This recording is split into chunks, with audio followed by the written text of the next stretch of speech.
కాలు జారినా పర్లేదు గానీ నోరు జారకూడదంటారు. ఆ సామెతని, అది నానుడిని మర్చిపోతే జరిగిందే మొన్న జరిగినటువంటిది.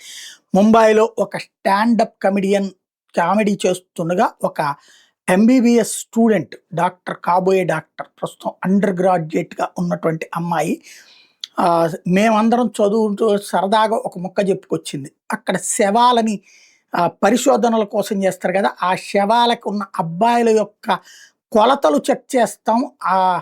అంగం ఎంతుంది, ఆ సైజ్ ఎంతుంది, ఈ సైజ్ ఎంతుంది, వీటిటి మీద జోకులేసుకుంటామని చెప్పింది. అందరూ పగలబడి నవ్వారు ఆ రోజున. కానీ ఆ తర్వాత దీని మీదన పెద్ద ఎత్తున ఇది నెట్టుల కాలం అయ్యేటప్పటికి పెద్ద ఎత్తున రచ్చయింది. అందులో పబ్లిక్ నిలదీయడం ప్రారంభించారు. తమ శరీరాన్ని వీళ్ళ యొక్క భవిష్యత్తు కోసం త్యాగం చేసిన వాళ్ళని ఇలా అవమానిస్తారా? ఇలా జోకులు చేసుకుంటారా? ఇదేమి నీచం, ఇదేమి నీచం అన్నటువంటి పాయింట్. అలాంటి శవాల పట్ల గౌరవించాలి, భక్తితో ఉండాలి. లేకపోయినా వాటి పట్ల దుర్మార్గంగా ప్రవర్తించకూడదు కదా అన్నటువంటి వాదన వచ్చింది.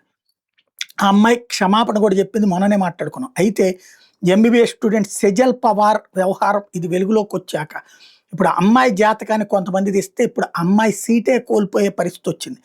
నీట్ యూజీ ఎగ్జామ్స్ 2022లో ఎస్టీ కేటగిరీ కింద ఈ అమ్మాయి సీట్ సంపాదించింది.